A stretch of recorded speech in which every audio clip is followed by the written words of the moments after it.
Halo teman-teman, sekarang kita akan melalui perjalanan untuk membaca buku baru dari Robert Maurer yang berjudul One Small Step Can Change Your Life. Bagaimana Kaizen menjadikan sesuatu lebih baik dengan langkah-langkah kecil. Buku ini pertama kali dipublikasikan di Amerika Serikat dengan judul One Small Step Can Change Your Life, The Kaizen Way pada tahun 2004 dan 2014 oleh Robert Maurer. Diterbitkan oleh Workman Publishing, New York. Untuk versi bahasa Indonesianya diterbitkan pada tahun 2022 oleh PT Elex Media Komputindo Jakarta dan diterjemahkan oleh Kowia dengan desainer layout Marcia F. dan editor Virgiona Elsandra H. Buku ini terdiri dari 12 bagian, 2 bagian pembuka, 8 bagian inti, dan 2 bagian penutup.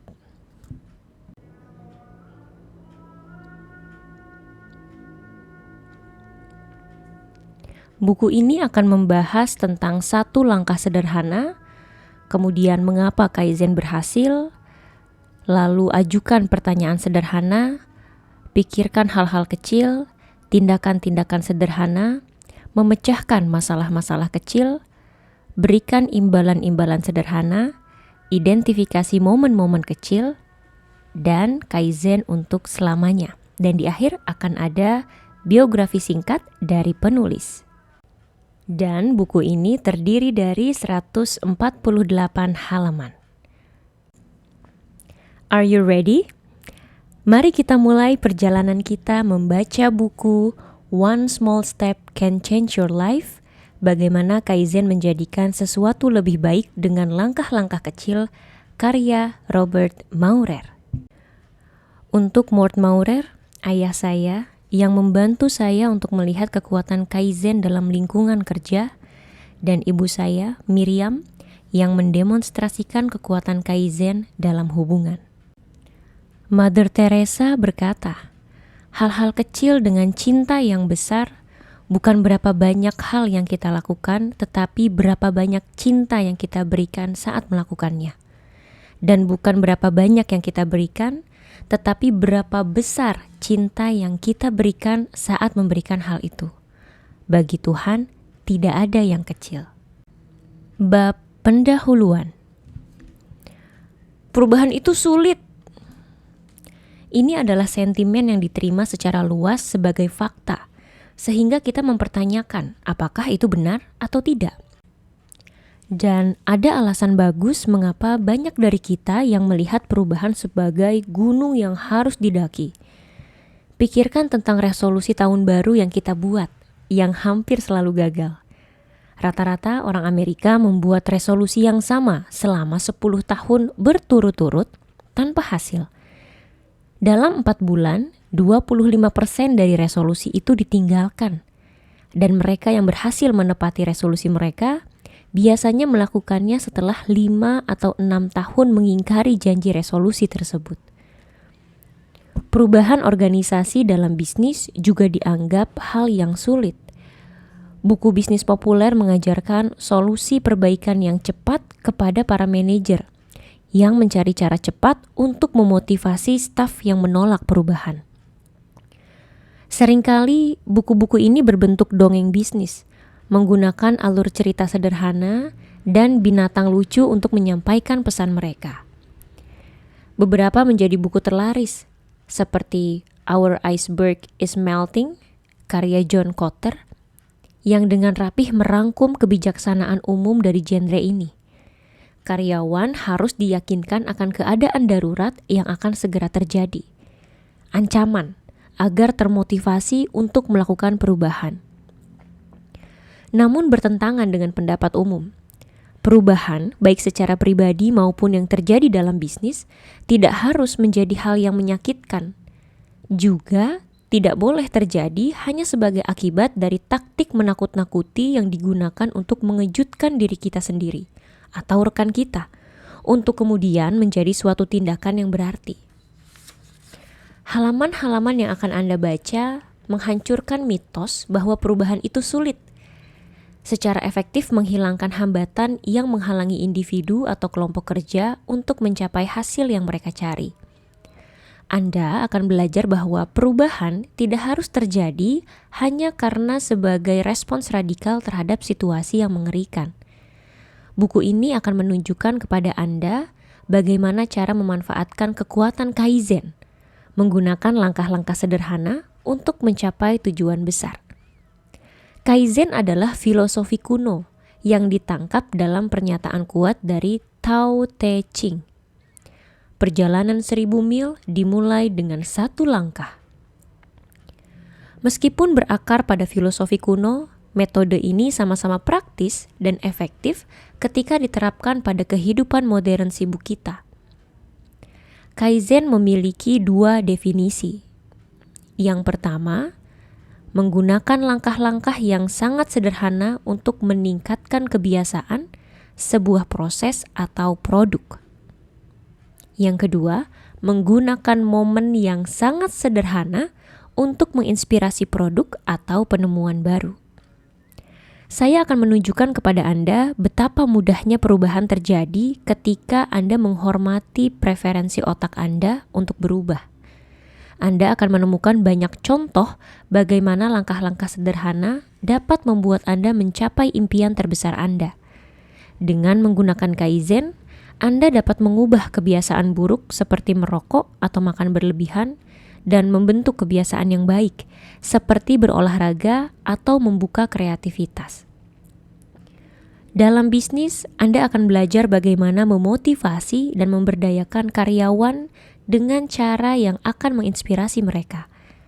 Tapi, pertama-tama, mari kita periksa beberapa keyakinan umum tentang perubahan dan bagaimana Kaizen membongkar semua hambatan yang mungkin telah kita lewati selama bertahun-tahun. Mitos yang pertama, perubahan itu sulit. Mari kita lihat salah satu contoh bagaimana perubahan bisa menjadi hal yang mudah, membutuhkan sedikit waktu, pengendalian diri atau disiplin. Serangkaian penelitian baru-baru ini menemukan bahwa orang yang menghabiskan sebagian besar waktunya dengan duduk memiliki peningkatan risiko serangan jantung dan bahkan kematian dini. Yang agak paradoks, sebuah studi yang dilakukan oleh Mayo Clinic mengungkapkan bahwa pergi ke pusat kebugaran selama 1 jam sehari tidak mengurangi risiko yang terkait dengan duduk selama 6 jam atau lebih dalam 1 hari. Tapi ini tampaknya berlawanan dengan semua yang kita pikir kita ketahui tentang olahraga. Namun masalahnya di sini bukanlah olahraga, tetapi periode duduk yang lama. Saat kita duduk, otot-otot kita masuk ke dalam suatu bentuk hibernasi, menyebabkan tubuh kita mematikan enzim atau disebut KK1 yang memecah sebagian lemak dalam darah. Selain itu, tingkat metabolisme kita dan tingkat pembuatan kolesterol baik keduanya melambat. Penjelasan untuk temuan dramatis ini adalah bahwa tubuh membutuhkan aliran gravitasi ke bawah. Tanpa hal itu, jantung akan terganggu, volume darah berkurang, otot mulai mengalami atrofi, bahkan massa tulang pun terpengaruh. Solusi untuk gambaran menakutkan ini adalah Kaizen. Cukup berdiri dari posisi duduk akan menggandakan tingkat metabolisme Anda. Bahkan, hanya dengan berjalan-jalan singkat, maka Anda akan memiliki tingkat metabolisme 2 kali lipat lebih tinggi. Moral dari cerita ini adalah, solusi untuk risiko kesehatan yang ditimbulkan oleh duduk berlebihan bukanlah hal yang besar dan susah untuk dilakukan, seperti berolahraga 1 jam penuh di pusat kebugaran setiap hari. Tetapi lebih ke hal yang sederhana yang bisa dilakukan dengan mudah. Berdiri dari meja kerja setiap jam atau setiap beberapa jam, berjalan bolak-balik, bahkan kegelisahan Anda, semuanya membantu tubuh berfungsi secara efektif. Dalam budaya, dalam tanda kutip, lebih besar lebih baik, yang kita dapat dari film-film IMAX, makanan super besar, dan perubahan besar-besaran, sulit dipercaya bahwa langkah-langkah sederhana dapat menghasilkan perubahan besar. Tetapi kenyataan indahnya adalah bahwa mereka bisa. Besarnya langkah menentukan besarnya hasil. Maka ambil langkah besar untuk hasil yang besar. Banyak artikel bisnis yang mengupas tentang kebijaksanaan yang diterima secara luas oleh masyarakat, bahwa seseorang dapat bertaruh kecil, perubahan bertahap seperti yang didorong oleh Kaizen, atau bertaruh besar, atau biasa juga disebut dengan inovasi, dan bahwa inovasi tersebut adalah jalan menuju keberlangsungan hidup, pertumbuhan, dan kreativitas. Dalam kehidupan personal kita juga seringkali bertaruh besar, menghabiskan semua uang kita dalam inovasi, seperti diet ketat atau program olahraga yang intens, dengan harapan akan mencapai hasil yang besar. Tetapi diet ekstrim dan program latihan sering gagal karena mereka membutuhkan tekad yang besar, dan seringkali tekad itu tidak bertahan lama. Pertimbangkan bahwa selama bertahun-tahun, American Heart Association merekomendasikan olahraga 30 menit setidaknya 5 hari seminggu. Tidak seorang pun yang saya kenal memiliki waktu atau pemberi kerja yang sangat murah hati yang mengizinkan rekomendasi ini dipenuhi. Siapa yang memiliki waktu selama hari kerja yang sibuk untuk pergi ke pusat kebugaran, mengganti pakaian kerjanya, berolahraga, mandi, berpakaian, dan kembali bekerja? Masukan penelitian dari Mayo Clinic menunjukkan bahwa bergerak sepanjang hari dapat memberikan hasil yang dramatis. Dengan melacak tingkat aktivitas subjek melalui pedometer yang mereka pakai, peneliti menemukan bahwa orang yang kurus tetapi tidak pernah menginjakkan kaki di pusat kebugaran lebih banyak bergerak di siang hari. Mereka berjalan bolak-balik saat sedang berbicara melalui telepon, parkir lebih jauh dari pintu masuk toko, dan lebih banyak berdiri di siang hari dibandingkan subjek yang kelebihan berat badan. Rata-rata hal ini menghasilkan perbedaan 300 kalori per hari, yang kalau dijumlahkan selama setahun dapat menghasilkan perbedaan sebanyak 30 pon. Apakah Kaizen mengambil alih?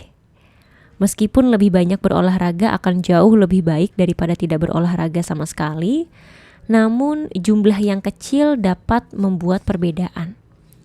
Sebuah penelitian di Taiwan terhadap 416 orang dewasa menemukan bahwa mereka yang berolahraga 15 menit sehari hidup 3 tahun lebih lama daripada mereka yang berolahraga lebih sedikit.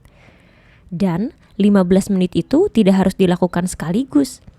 Berolahraga selama 3 menit setiap kali, kemudian menambahkan sehingga 15 menit atau lebih, dapat memiliki manfaat kesehatan yang jelas dan dramatis.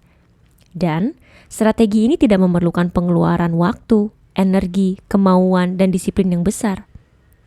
Buka halaman 2 untuk mengetahui bagaimana salah satu klien saya, Julie, seorang ibu tunggal dengan tanggung jawab yang luar biasa, berhasil menyesuaikan olahraga dengan jadwalnya.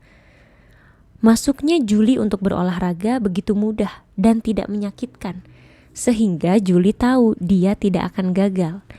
Inilah bukti bahwa Kaizen sedang beraksi.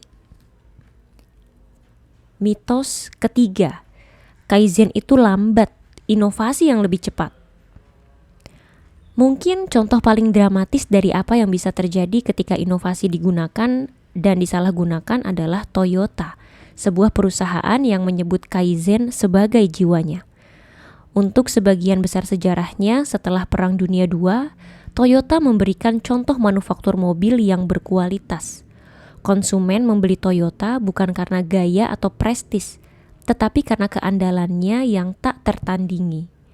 Tetapi pada tahun 2002, manajemen Toyota memutuskan bahwa membangun mobil dengan kualitas terbaik dan paling menguntungkan saja tidak cukup. Toyota ingin menjadi perusahaan mobil terbesar di dunia, dan perusahaan itu berhasil melakukannya.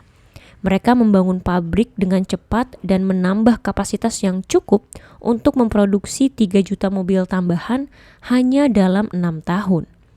Tetapi ada harga yang tinggi yang harus dibayar dengan produktivitas ini.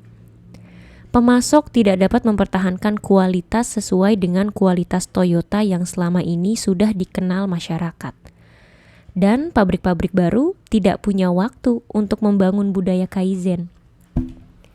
Hasilnya adalah penarikan lebih dari 9 juta unit mobil dan beberapa publisitas buruk yang memang layak diterima.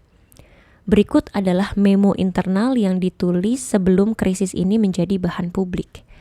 Dari General Manager Human Resource Teruo Suzuki. Kita membuat begitu banyak mobil di begitu banyak tempat berbeda dengan begitu banyak pekerja. Ketakutan terbesar kita ketika kita mulai bertumbuh adalah bahwa kita akan kehilangan kemampuan kita untuk mempertahankan kedisiplinan Kaizen. Pada akhirnya, Toyota menyadari bahwa mengabaikan Kaizen membuat perusahaan menjauh dari komitmen terhadap prinsip-prinsip inti perusahaan. Sejak krisis terjadi, Toyota telah memperlambat produksi, memberi lebih banyak tanggung jawab pada manajer lokal di Amerika Serikat terhadap kontrol kualitas, dan melatih pekerja baru dalam budaya Kaizen. Toyota telah kembali berfokus pada kualitas, bukan kuantitas, sebagai misinya dengan penekanan pada perbaikan cacat produksi ketika masalah itu masih menjadi masalah yang sederhana dan mudah untuk diperbaiki. Dan reputasi kualitas mobil Toyota telah dipulihkan. Kisah perusahaan ini adalah ilustrasi yang sangat baik tentang cara Kaizen membangun kebiasaan yang dapat bertahan seumur hidup dan membantu menghindari konsekuensi menyakitkan dari langkah-langkah yang mungkin dalam retrospeksi terlalu besar bagi individu atau kelompok kerja untuk dilakukan. Selanjutnya topik tentang Kaizen dari sisi spiritual. Sebelum mengajak Anda untuk memulai perjalanan melalui buku ini dan untuk mengalami kekuatan dan kemungkinan-kemungkinan Kaizen, saya ingin membahas satu topik lagi, yaitu spiritualitas. Dengan hal ini, saya tidak mengartikan bahwa kita harus beriman kepada Tuhan, tetapi memiliki rasa akan tujuan dan perasaan pemenuhan. Kaizen adalah filosofi atau sistem kepercayaan sekaligus strategi untuk sukses dalam mengubah atau meningkatkan beberapa perilaku.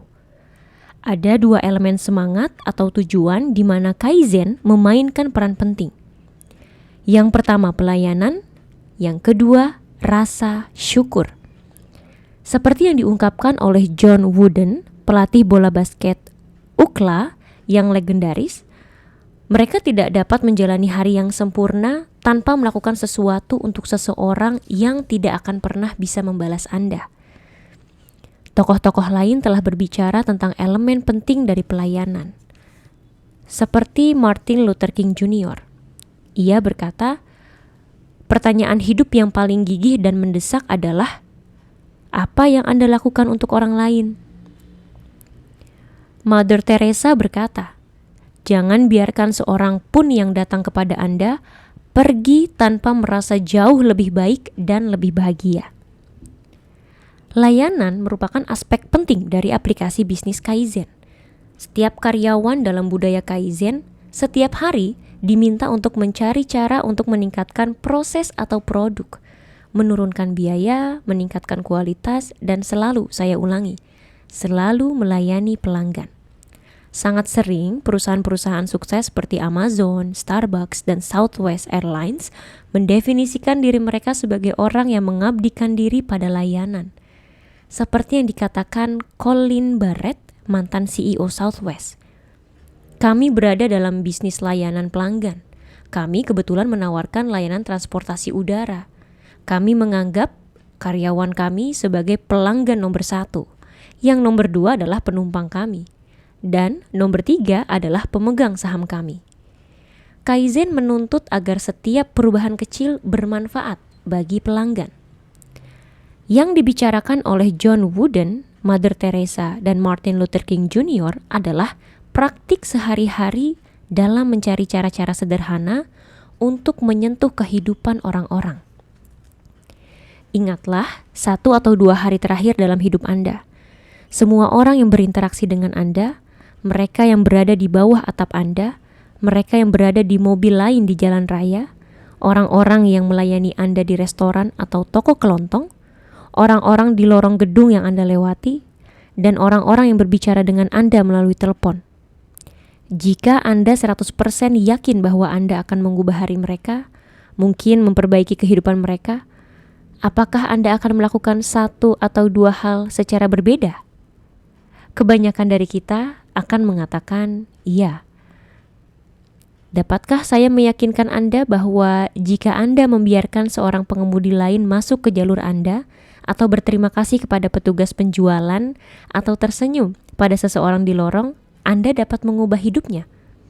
Tentu saja tidak.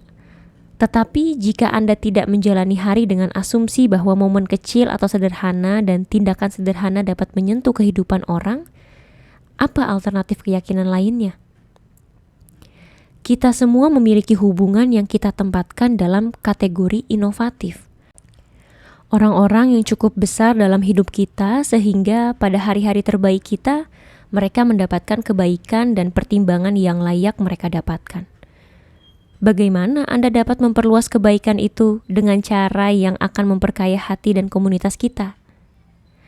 Bersyukur sering dianggap sebagai unsur semangat atau tujuan. Tapi, apa yang harus kita syukuri? Inovasi membutuhkan keuntungan finansial, promosi, dan kepemilikan untuk menyalakan api rasa syukur.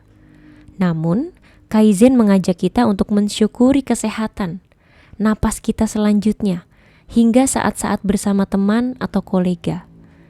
Ketika penulis lagu terkenal Warren Zevon menderita kanker stadium akhir, David Letterman bertanya kepadanya kebijaksanaan apa yang dia peroleh dari penyakitnya. Jawaban Zevon benar-benar mewakili Kaizen. Menikmati setiap sandwich. Beberapa kutipan tentang layanan dan rasa syukur untuk memulai penjelajahan Kaizen Anda adalah sebagai berikut. Pertama dari Helen Keller. Saya ingin menyelesaikan tugas besar dan mulia. Tetapi tugas utama saya adalah menyelesaikan tugas-tugas sederhana seolah-olah tugas itu besar dan mulia. Selanjutnya dari Thich Nhat Hanh, Buddhist Zen Master.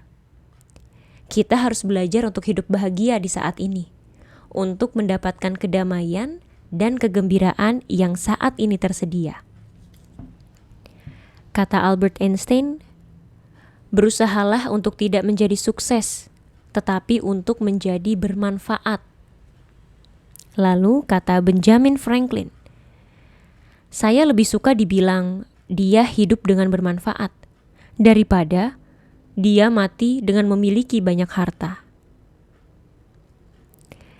Ini adalah bagian akhir dari pendahuluan. Selanjutnya kita akan masuk ke bab pengenalan. Satu langkah sederhana.